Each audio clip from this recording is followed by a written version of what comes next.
یک چیز خیلی نو و جالبی که برای من بود زما لپاره په زړه پورې او نوې خبره د محصلینو او استادانو ترمنځ دوستانه اړیکې وي.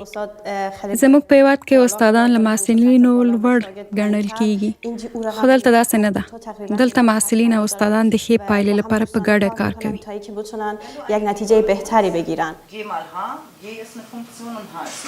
4 سال پیش به دلیل مشکلات زه 4 کاله مخکې د امنیتي ستونزو له کبله اړه شوم چې له خپلې کورنۍ سره افغانستان پرېږدم. تلاش و کوشش‌های بسیار و له 2 کالو سختیو وروسته وتوانېدم جرمني ژبه زده کړم او د هامبورګ پوهنتون ته ولاړه شم. هامبورګ شدم و فعلا محصل او اوس دلته انفورماتیک او اقتصاد لولم.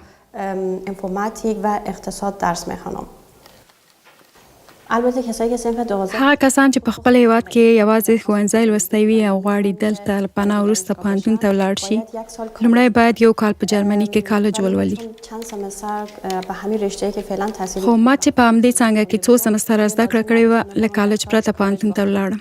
یکی از سهولت‌های دلته د کانکور ازموینه نشته او هر څوک په خپله خوښه ښوونځی ټاکلی شي. با داشتن مدارک مدرسه و داشتن نمرات یوازې په ښو نمرو د 12م ټولګي د فراغت سند په درلودلو هر ځای او هر څانګه کې زده کړه کولی شي.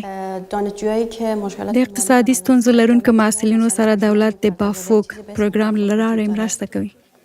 معمولا آدم میتونه لیسانس جرمني په ایالتونو کې د لیسانس دورې وختونه مختلف دي، خو په معمول ډول 3 کاله وخت نیسي.